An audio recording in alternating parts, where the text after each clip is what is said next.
से तेरी तू इस जगह को भर, जो भी तू चाहे तू यहाँ पे कर।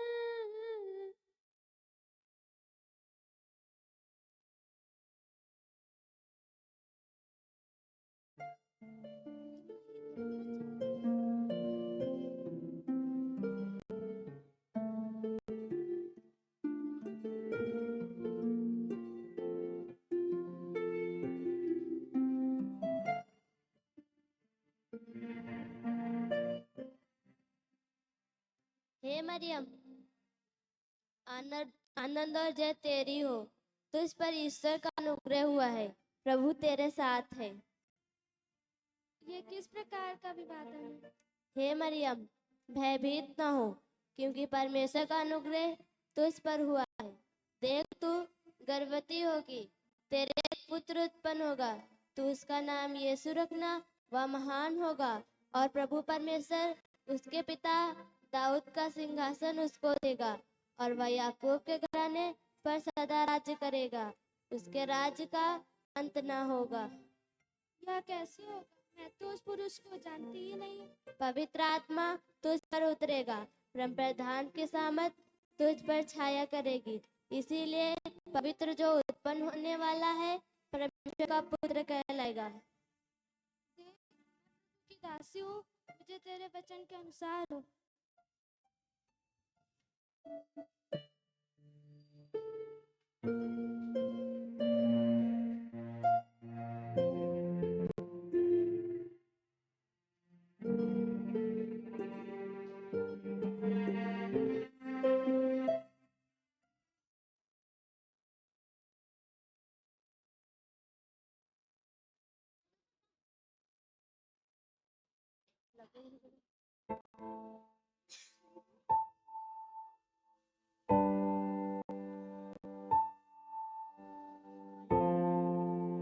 इसको मत ले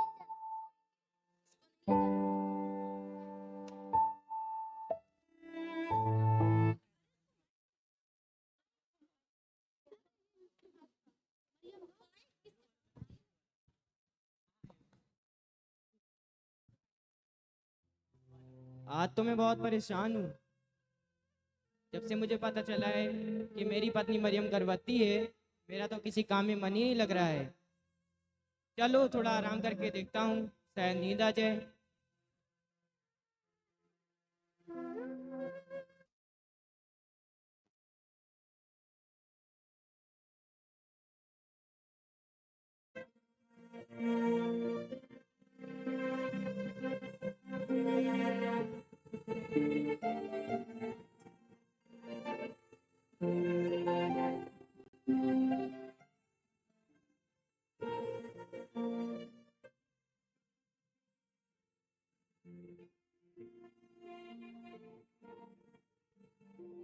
हे यूसुफ, दाऊद की संतान, तू अपनी पत्नी मरियम को अपने यहाँ ले आने से मत डर, क्योंकि जो उसके गर्भ में है वह पवित्र आत्मा की ओर से है।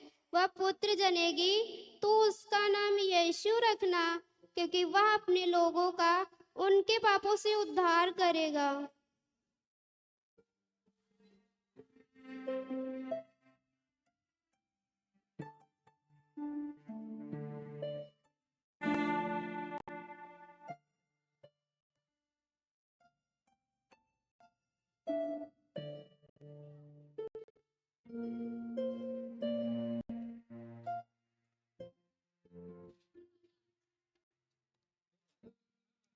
अरे उनको अच्छे होती है।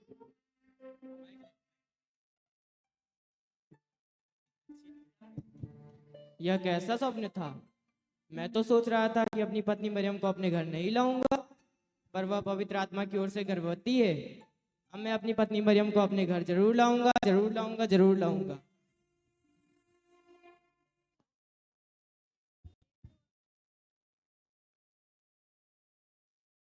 सुनो सुनो सुनो सुनो सुनो सुनो, राजा दस्तुस कैसर की ओर से यह आज्ञा निकली है कि सभी लोग अपने अपने नामों को लिखवाने के लिए नगर की ओर उठ जाएं। सुनो सुनो सुनो सुनो सुनो सुनो। तो जैसा कि आपने देखा कि अभी स्वर्गदूत मरियम और यूसुफ के पास यीशु के जन्म होने की बात को बताते जाके, उसी समय अगस्तुस कैसर की ओर से यह आज्ञा निकलती है कि सभी लोग नगर की ओर जाकर जनगणना करवाए। तो मरियम अपनी पत्नी को लेकर सराय में ठहरने के लिए जगह ढूंढने जाता है, लेकिन उन्हें कोई जगह नहीं मिलती।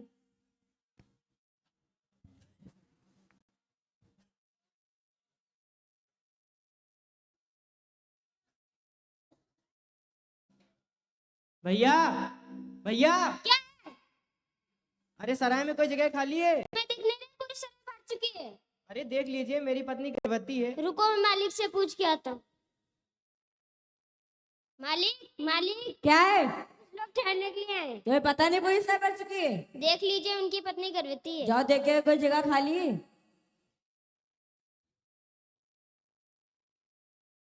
हाँ, एक गौशाला खाली है। उनसे पूछो ठहरना चाहेंगे? क्या आप गौशाले में ठहरने के लिए तैयार हैं? अरे मजबूरी में तो ठहरना ही पड़ेगा। वो ठहरने के लिए तैयार हैं। उनसे पूछो कोई दिनार ना लाए। भाई साहब, कुछ दिनार न लाएं? हाँ हाँ, लाया हूँ।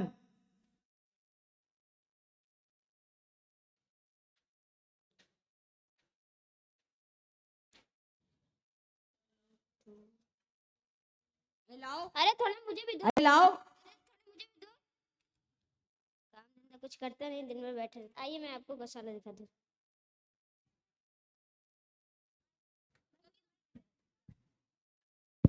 फिर उसी समय राजा यीशु मसीह का जन्म होता है, और कुछ कटोरिए भेड़ों को पहरा दे रहे थे, और वहां पे स्वर्गदूत आके उन्हें यीशु मसीह के पैदा होने का समाचार देते हैं।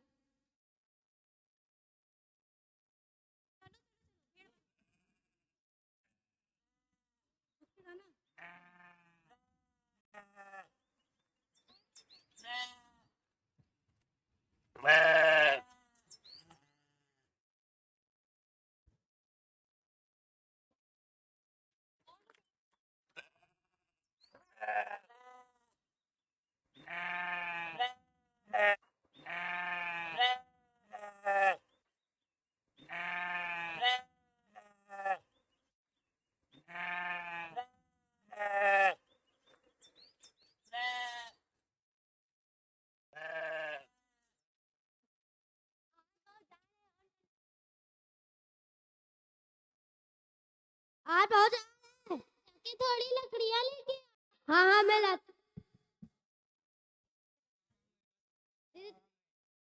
चलो जलाते हैं। चलो चलो चलो।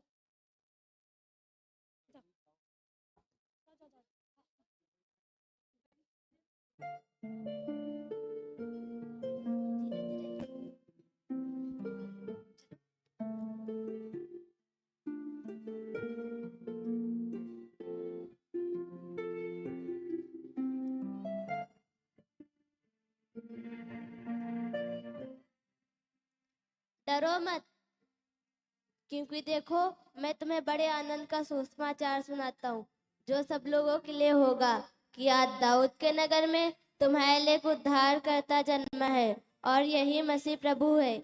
इसका पता है कि तुम एक बालक को कपड़े में लिपटा हुआ चरनी में पढ़ा पाओगे।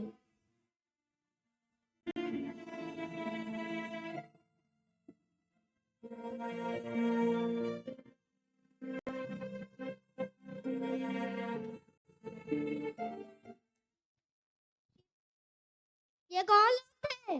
परमेश्वर के भेजे हुए दूत थे। ये तो कोई राजा बालक की बात कर रहे थे। चलो चल के पता लगाएं।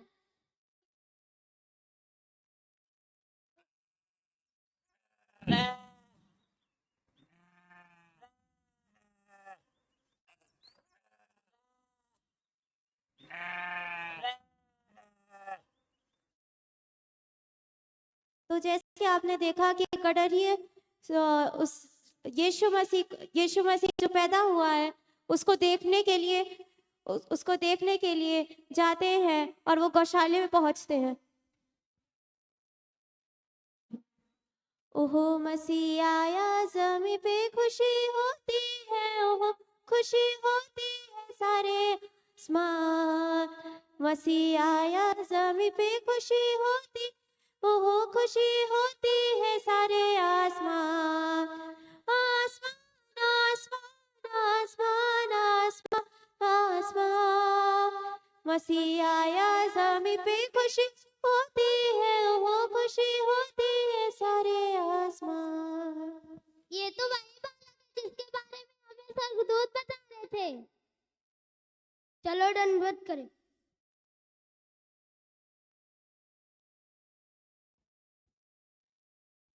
फिर उसी समय कुछ ज्योतिषियों को पूरब में एक अनोखा तारा दिखाई देता है और वो उस बारे में चर्चा कर रहे होते हैं।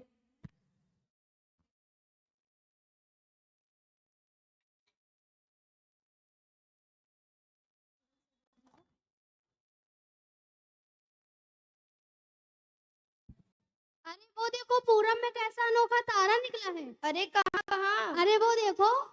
इस तरह का जरूर कोई अर्थ होगा। आओ अपनी पुस्तकों में देखते हैं।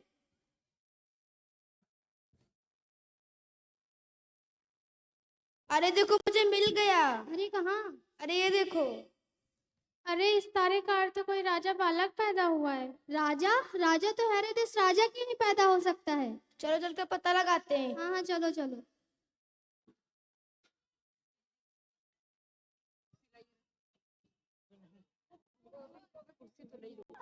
फिर ज्योतिषी राजा हेरोदेस के पास उस राजा बालक को ढूंढते हुए पहुंचते हैं।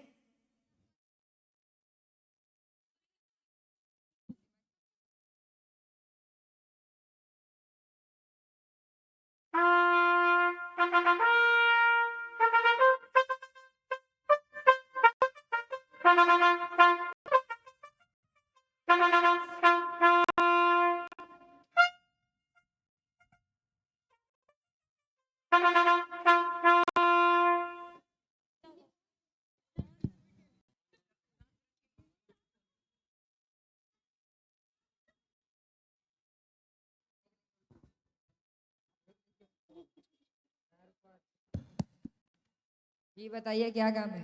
हम पूरब से 3 ज्योतिष आए हैं, हमें महाराज से मिलना है। रुकिए महाराज से पूछ के आते हैं। महाराज की जय हो। कहो क्या खबर लाए हो? महाराज पूरब से 3 ज्योतिष आपसे मिलने के लिए आए हैं। तो उन्हें हमारे सामने पेश किया जाए। जो आगे महाराज। महाराज ने आपको बुलाया है।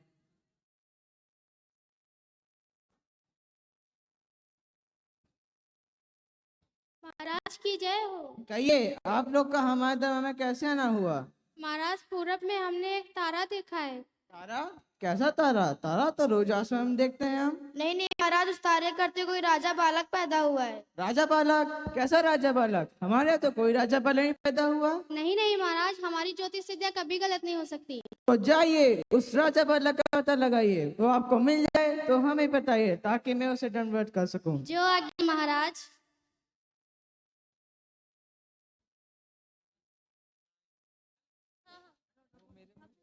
फिर ज्योतिषी उस तारे का पीछा करते हुए यीशु मसीह से मिलने जाते हैं।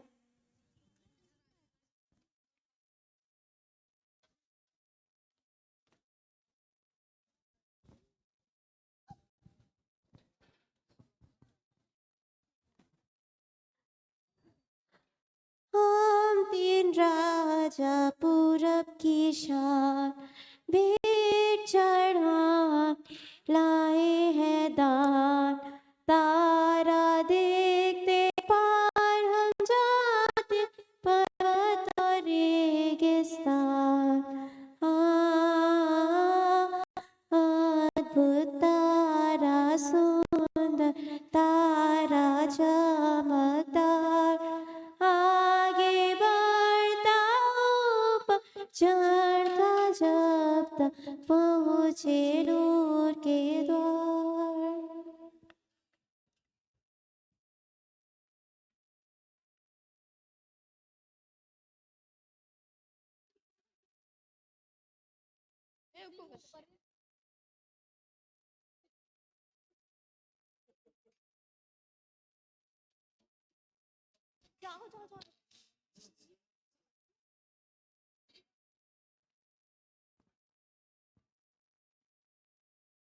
चलो हमें चलकर राजा हेरोदेस को बताना चाहिए। हाँ हाँ चलो।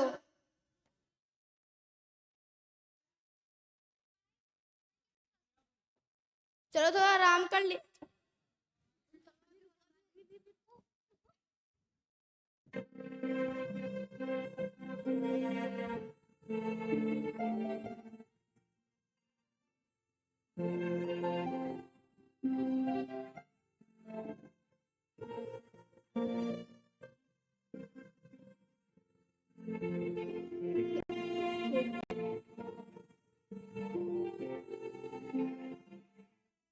हे ज्योतिषियों, हेरोदेस के पास मत जाना।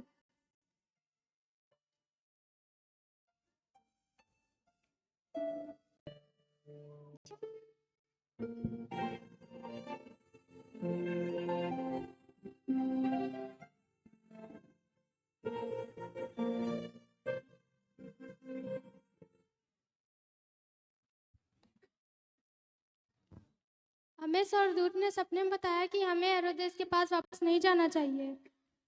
हाँ, हमें भी स्वर्गदूत ने यही बताया है। चलो अपने नगर की ओर चलते हैं। स्वर्गदूत से आज्ञा पाकर ज्योतिषी हेरोदेस के पास वापस जाने का फैसला बदल देते हैं। तो ये जानकर कि ज्योतिषियों ने राजा को धोखा दिया है, राजा क्रोध में आता है और एक आज्ञा को निकालता है।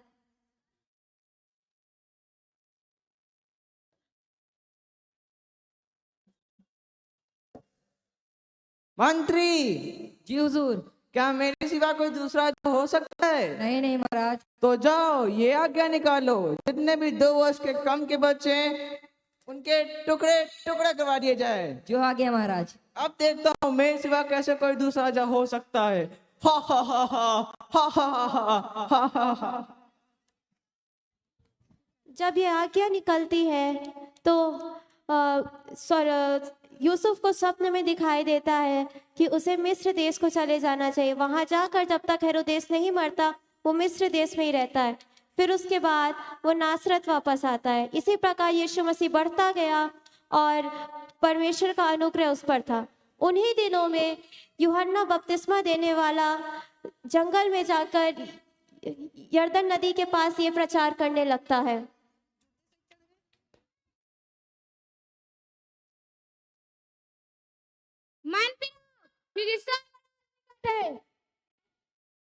तो हमें क्या करना चाहिए?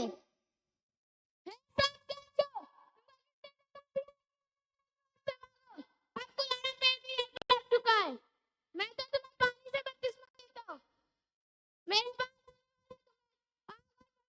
बपतिस्मा देगा। मैं तो उसकी जूती उठाने के भी योग्य नहीं हूँ। फिर उसी समय यीशु मसीह यूहन्ना के पास जाकर बपतिस्मा लेते हैं। यूहन्ना, मुझे बपतिस्मा दे। प्रभु, मुझे तो आपके हाथ से बपतिस्मा लेना चाहिए। अभी इसे इसी रीत से होने दे।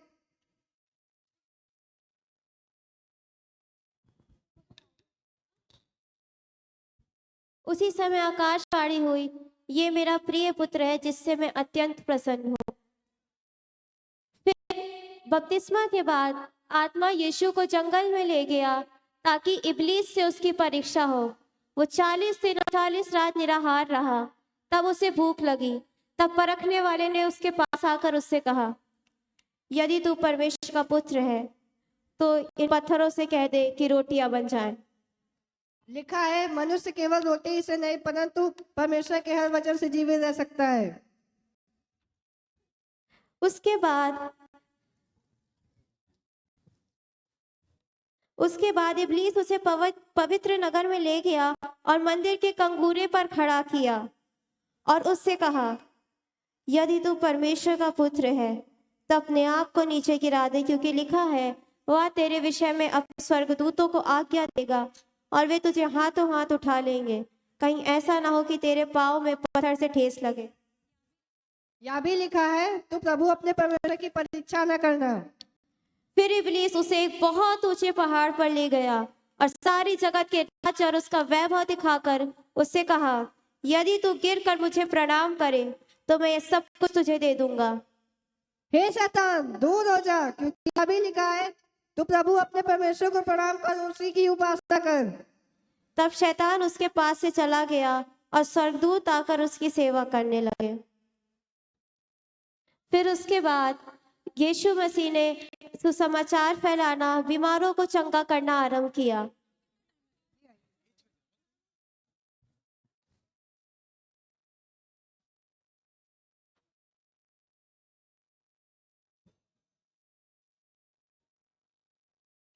तुम क्या चाहती हो मैं तुम्हारे लिए करूं? मैं देखना चाहती हूँ। जा, तेरे विश्वास ने तुझे चंगा किया। प्रभु मैं तो देखने लगी। प्रभु आपका धन्यवाद हो।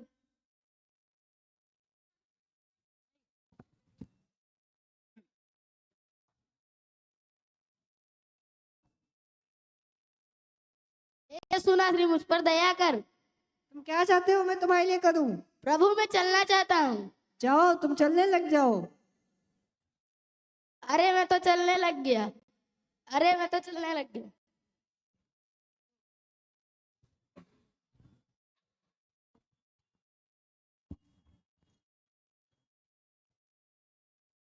तुम क्या चाहती हो मैं तुम्हारे लिए करूं? प्रभु आप अगर चाहते हैं मुझे चंगा कर सकते हैं। जाओ, तुम चंगी हो जाओ।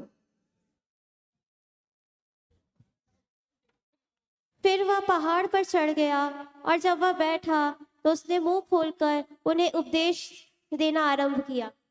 धन्य है वे जो मन के दीन है, क्योंकि स्वर्ग का राज उन्हीं का है। धन्य है वे जो शोक करते हैं, क्योंकि वे शांति पाएंगे। जब तू प्रार्थना करे तो कपटियों के समान ना हो, क्योंकि लोगों को दिखाने के लिए आराधनालयों और सड़कों की मोड़ों पर खड़े होकर प्रार्थना करना उनको अच्छा लगता है। इसलिए मैं तुमसे सच सच कहता हूँ कि वे अपना प्रतिफल पा चुके। परंतु जब तू प्रार्थना करे तो अपनी कोठरी में जा, द्वार बंद करके अपने पिता से जो गुप्त में है उससे प्रार्थना कर। तब तेरा पिता तुझे जो गुप्त में देखता है तुझे प्रतिफल देगा। मांगो तो तुम्हें दिया जाएगा, ढूंढोगे तो तुम पाओगे, खटखटाओगे तो तुम्हारे लिए खोला जाएगा। क्योंकि जो कोई मांगता है उसे मिलता है, और जो खटखटाता है उसके लिए खोला जाएगा। इसी प्रकार यीशु सारी गलील में फिरता हुआ उनके आराधनालयों में उपदेश करता और राज्य का सुसमाचार प्रचार करता और सारी बीमारियों को और हर प्रकार की दुर्बलताओं को दूर करता रहा।